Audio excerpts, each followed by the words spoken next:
भोपाल में बारिश के चलते मौसम विभाग का अनुमान बिल्कुल सही रहा।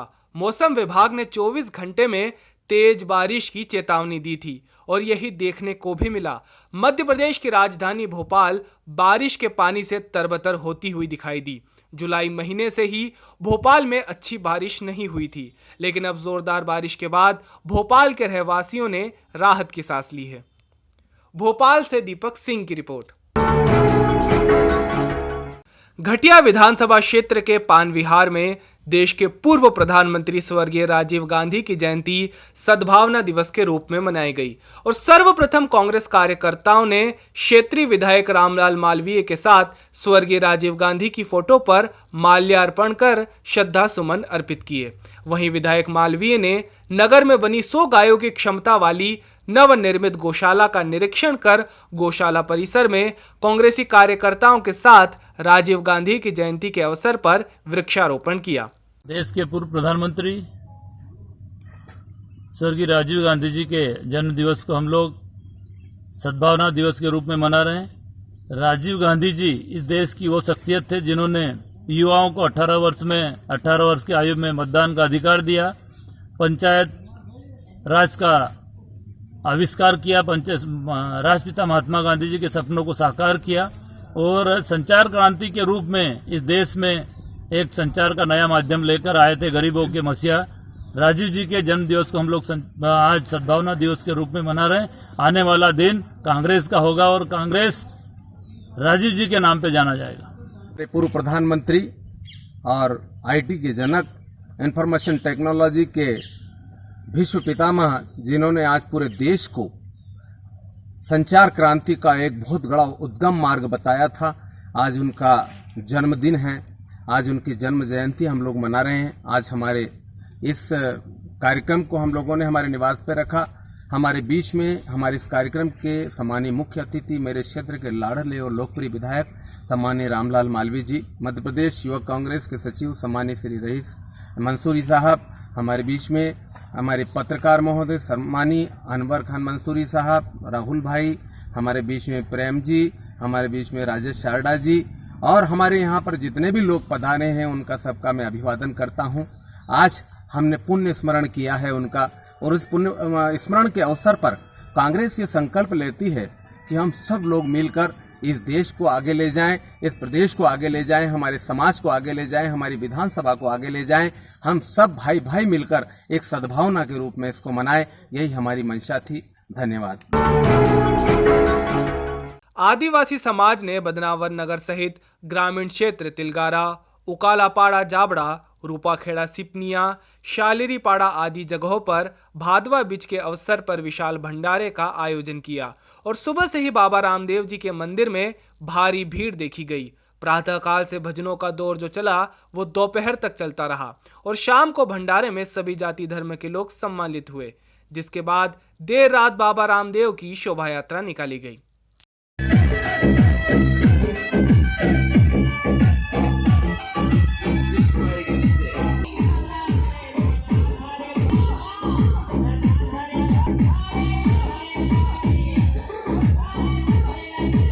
राजेश चौहान की रिपोर्ट। इंदौर शहर में कोरोना संक्रमण 5 महीने के बाद भी कंट्रोल होने का नाम नहीं ले रहा। स्वास्थ्य विभाग पर भी कोरोना को लेकर की गई खरीदारियों में भ्रष्टाचार के आरोप लगे हैं। केंद्र के प्रतिबंध के बावजूद लॉकडाउन में गुटखा और पान मसाला सप्लाई की अनुमति सहित अन्य मुद्दों को लेकर हाईकोर्ट में जनहित याचिका दायर की गई है। गुरुवार को जस्टिस एससी शर्मा और जस्टिस शैलेंद्र शुक्ला की युगल टीम ने याचिका पर सुनवाई के बाद शासन को 2 सप्ताह में स्पष्टीकरण पेश करने के आदेश दिए हैं। नई दिल्ली के सीनियर एडवोकेट अरविंद नायर ने याचिका पर पैरवी की और बताया, कलेक्टर मनीष सिंह सहित जिला प्रशासन के मनमाने और गलत फैसले के कारण इंदौर में कोरोना फैला है और पूरे देश में हॉटस्पॉट शहरों की सूची में इंदौर शामिल हो गया। साथ ही उन्होंने कहा कि शुरू से ही टेस्टिंग की गति धीमी रही और उसे लेकर कोई प्रयास भी नहीं किए कि गति को बढ़ाया जा सके। संक्रमितों और मृतकों के आंकड़ों में हेराफेरी कर जनता को गुमराह किया गया है।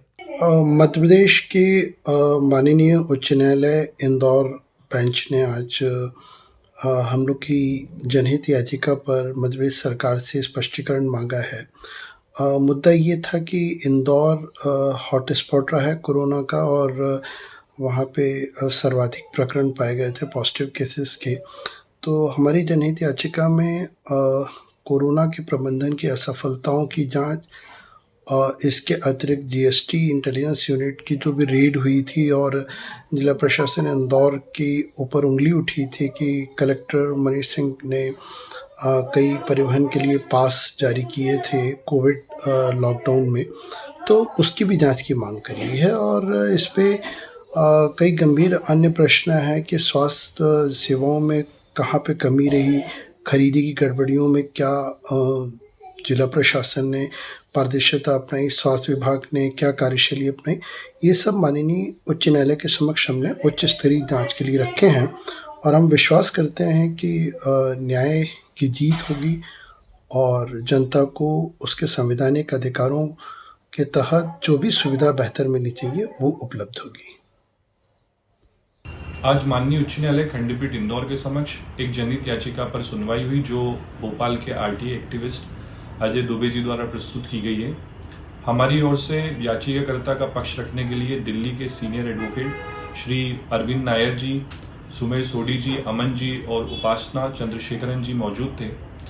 मुख्य मुद्दा याचिका में उठाया गया है वह यह है कि इंदौर जो पूरे देश में क्लीनेस्ट सिटी के रूप में जाना जाता है, वहाँ किस तेजी से कोरोना संक्रमण फैला और इंदौर में जिस प्रकार कोरोना संक्रमण फैला और पूरे देश में इंदौर एक हॉटस्पॉट के रूप में उभरा, उसके पीछे क्या रीजन रहे, राज्य शासन की, स्थानीय प्रशासन की और स्वास्थ्य विभाग की क्या त्रुटियां रही, क्या लापरवाही रही, इसको मुख्य रूप से याचिका में शामिल किया गया है।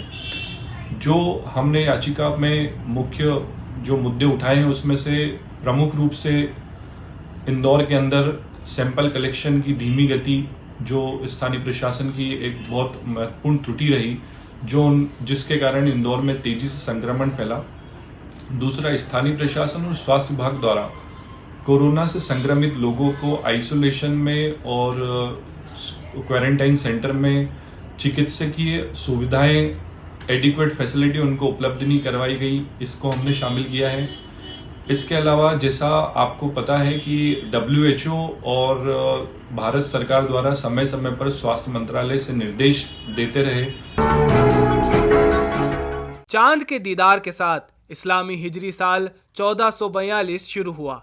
मुस्लिम समुदाय के लोगों ने चांद के दीदार के साथ ही एक दूसरे को नए साल की मुबारकबाद दी। मुस्लिम समाज ने चांद के दीदार होते ही 20 अगस्त को इमामबाड़ा पर चौकी धोने की रस्म अदा की। इंदौर शहर काजी डॉक्टर इशरात अली और सरकारी ताकाजी इंतजामिया कमेटी के अध्यक्ष हाजी इनायत हुसैन कुरैशी, मजूर बेग, सद्दाम पठान ने सभी लोगों को इस्लाम के नए साल की मुबारकबाद पेश की। रतलाम स्टेशन रोड पर रात करीब 10 बजे दिल दहला देने वाला हादसा सामने आया है। 2:32 से स्टेशन की ओर आ रही तेज रफ्तार कार का स्कूटी से जोरदार भिड़ंत हो गई। स्कूटी पर सवार 3 बच्चे अनियंत्रित होकर सड़क पर गिर पड़े। उसी दौरान सामने से आ रही कार ने उन्हें रौंद दिया और दूसरा व्यक्ति भी गंभीर रूप से घायल हुआ है। घटना के बाद घटनास्थल पर लोगों की भीड़ जमा हो गई। प्रत्यक्षदर्शियों के मुताबिक कार तेज रफ्तार में थी। घटना की सूचना मिलते ही पुलिस अधिकारी मौके पर पहुंचे। पुलिस ने घायल युवक और दुर्घटना में मृत युवक के शव को तत्काल जिला अस्पताल पहुंचाया। पुलिस कार की तलाशी कर रही है। स्टेशन रोड पर जो होटल शिवांग पैलेस है उसके सामने एक कार और एक 2 व्हीलर पल्सर गाड़ी का जो है एक्सीडेंट हुआ है आमने सामने का, जिसमें से पल्सर गाड़ी जो है दिलबाग चौराहे से आ रही थी और स्टेशन रोड से जो घोड़ा चौराहा है वहाँ से जो है कार जा रही थी। तो वहाँ पर शिवांग पैलेस के सामने जो है कार ने मोटरसाइकिल सवार 3 बच्चों को कुचलते हुए आगे चली गई है। अभी तक की घटना में ये आया है। हाँ, इसमें जो है एक बच्चा जो है वो एक्सपायर हुआ है स्पॉट पर, 2 को जो है हॉस्पिटल लाए, जिनकी चिकित्सा चल रही है, इलाज चल रहा है। रतलाम से नवीन टाक की रिपोर्ट। कुशीनगर में बदमाशों के हौसले बुलंद है। इसी के तहत बीते 6 अगस्त को रामकोला में बदमाशों ने शराब कृष्णा वर्मा को गोली मारकर जेवर लूटने की कोशिश की थी। इस घटना में घायल व्यक्ति की अस्पताल में मौत हो गई थी। व्यक्ति से मिले सुरागों के आधार पर पुलिस ने बदमाशों की पहचान की और 15 अगस्त को एक आरोपी को गिरफ्तार भी किया, जिसके बाद अन्य को पुलिस की खबर लग गई थी। पुलिस उनकी तलाश में निकल पड़ी। इसी बीच रामकोला क्षेत्र में मुख्य पश्चिमी नहर की पटरी पर 2 बाइक पर 3 बदमाश सवार थे। पुलिस ने जैसे ही रोका तो बदमाशों ने फायरिंग कर दी, जिसमें बदमाशों के साथ कुछ पुलिसकर्मियों को भी गोली लगी है। घायलों को जिला अस्पताल रविंद्रनगर पडरौना में भर्ती कराया गया।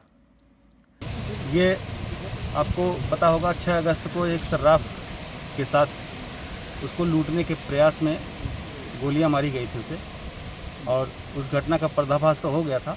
एक अभियुक्त गिरफ्तार किया गया था और उसने पूरी घटना के बारे में बता दिया था। तो बाकी जो 2 और बदमाश इसमें शामिल थे उनकी तलाश चल रही थी। सूचना आज मिली कि गोरखपुर की तरफ से बदमाश मोटरसाइकिल से बजाज विक्रांता से आ रहे हैं। हमारी टीमें लगी थी, इनको रोका गया मेन रोड पर, वहाँ से ये भागे, फिर इनका पीछा किया गया, फिर इन्होंने पिस्तौल दिखाई पुलिस को, फिर पुलिस को शक हो गया पक्के बदमाश हैं ये, और फिर पुलिस ने इनकी घेराबंदी की। यहाँ आके फिर इन्होंने पुलिस पर फायर किया, पुलिस ने भी इनके ऊपर फायर किया, जिसमें 2 बदमाश घायल हुए हैं, इन्हें अस्पताल भेजा गया है। इसमें एक बदमाश अजय कुमार सिंह उर्फ बाबा, ये बिहार का रहने वाला है, छपरा का, और इसके पहले भी सर्राफ लूट के केसेज में रह चुका है यहाँ पे। इसको जेल में भेजा गया था, अभी ये जेल से छूटा था कुछ दिनों पहले, तब उसके बाद ये घटना की है इसने। इन बदमाशों की क्रिमिनल हिस्ट्री क्या है और क्या है, कुछ इनाम भी घोषित था क्या इनके ऊपर? जी हाँ, इनके सभी के ऊपर 25-25 दोनों के ऊपर 25-25 हज़ार का इनाम घोषित था, और इसमें से 3 बदमाश थे, 2 बदमाश यहाँ मिले हैं, एक बदमाश अभी भागा हुआ है, उसका भी पीछा पूरी तरह से सदस्य से किया जा रहा है, और पुलिस लगी हुई है पीछे, चारों तरफ से नाकेबंदी और चेकिंग की जा रही है। कुशीनगर से प्रशांत कुमार पासवान की रिपोर्ट। मध्य प्रदेश के पूर्व मुख्यमंत्री और प्रदेश कांग्रेस अध्यक्ष कमलनाथ कांग्रेस विधायक दल के नेता के तौर पर नेता प्रतिपक्ष का दायित्व मध्य प्रदेश विधानसभा में संभालेंगे। इसी के तहत गृह मंत्री डॉक्टर नरोत्तम मिश्रा ने कमलनाथ के निवास पर जाकर व्यक्तिगत भेंट कर उन्हें विधानसभा में विपक्ष का नेता बनने पर बधाई और शुभकामनाएं दी। भोपाल से दीपक सिंह की रिपोर्ट। ग्वालियर में 2 दिन पहले अवैध शराब की तलाश में दबिश देने कांच मिल में गई आबकारी टीम पर बदमाशों ने गोली चलाई और फरार हो गए थे। घटना में आबकारी आरक्षक संजय भदौरिया घायल हुए थे, जिसके बाद पुलिस बदमाशों की तलाश में थी। बदमाश गुरुवार रात करीब 11 बजे उनका मूवमेंट हजीरा इलाके में सामने आया तो पुलिस ने 5000 का इनामी बदमाश सोनू पाल और उसके 2 साथियों को पकड़ लिया। वारदात में इस्तेमाल की गई पिस्टल, 2 गोलियां और एक मोटरसाइकिल, एक स्कूटी को भी पुलिस ने जब्त किया है। ये जो घटना हुई थी आबकारी आरक्षक के ऊपर फायरिंग करने की और आबकारी अमले के ऊपर फायरिंग करने की घटना कांचमिल क्षेत्र में घटित हुई थी। इसके मुख्य आरोपी सोनू पाल और उसके 2 साथियों मोनू गुर्जर और करण गोविल को आज गिरफ्तार करने में पुलिस ने सफलता प्राप्त की है, और इनके कब्जे से घटना में जो प्रयोग की गई अवैध पिस्टल, 2 जिंदा कारतूस और जो वाहन प्रयोग किया गया था एक्टिवा, वो भी जब्त किया गया है। शेष आरोपियों के नामों का भी खुलासा हुआ है और उनको भी जल्द ही गिरफ्तार करके और उनको न्यायालय में पेश किया जाएगा।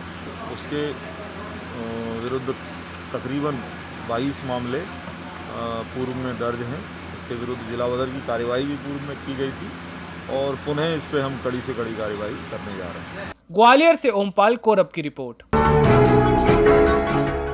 ग्वालियर से सनसनी फैला देने वाली घटना सामने आ रही है। घटना में खबर रसूल रसूखदार परिवार ताल्लुकात रखने वाले ने 4 युवकों ने जलालपुर के पास साइकिल से अपने घर जाते हुए पीछे से लड़के को कुचलकर मार डाला। उसके बाद भी गाड़ी न रोककर कार की रफ्तार और तेज कर दी। हजीरा थाने के सामने सड़क किनारे खड़ी गाय को भी टक्कर मारते हुए चले गए।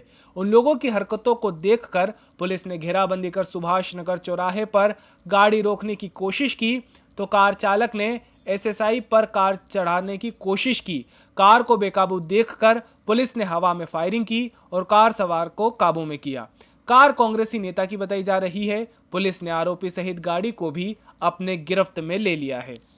सूचना प्राप्त हुई थी बालेश्वर को कि एक एक्सीडेंट, कोई गाड़ी काले कलर की करके जलालपुर चौराहे पुरानी शामी चौक से भागी है, जिसकी सूचना की तस्दीक है तो हम लोगों ने घेराबंदी करी। एक गाड़ी मिली है, उसकी तस्दीक की जा रही है कि क्या वो उसी घटना से संबंधित हो, तो जिसको कि अभी पूछताछ कर। उसमें कितने लोग होंगे थे, कितने लोगों को गिरफ्तार किया? हाँ, उसमें 3-4 लोग बैठे हुए थे, जिसमें कि अभी जानकारी मिली है कि ड्राइवर कौन है और कौन चला रहा है, उसके बारे में जानकारी हासिल कर। गाड़ी बताई जा रही कोई नेता की है, कोई कोई कांग्रेस की किसी पदाधिकारी की अच्छी चला रही थी। गाड़ी आ रही थी मुरैना साइड से और इधर से आ रहा था साइकिल से एक व्यक्ति, तो अचानक में एकदम आवाज़ आई, तो हम लोग इवेंट के लिए रवाना हो रहे थे, इतने में आवाज़ आई तो हमने देखा कि एक व्यक्ति रोड पर डला हुआ है सामने, तो जाके देखा तो वो एक्सपायर हो चुका था, तो तुरंत हमने जाके उसको डेड बॉडी के लिए रवाना कर दिया PMI। मतलब ये बता सकते हो ये अंदाजा कितने आदमी थे? गाड़ी रुकी कि रोकने की कोशिश की? गाड़ी बहुत ज़्यादा स्पीड में थी, 130-140 किलोमीटर की रफ्तार से थी और गाड़ी का नंबर भी नहीं ले पाए, तो आगे कंट्रोल रूम को हमने अवगत कराया तुरंत। जैसे ही एक्सीडेंट हुआ तो कंट्रोल रूम को अवगत भी करा दिया, तो गाड़ी बता रहे हैं कि पकड़ गई।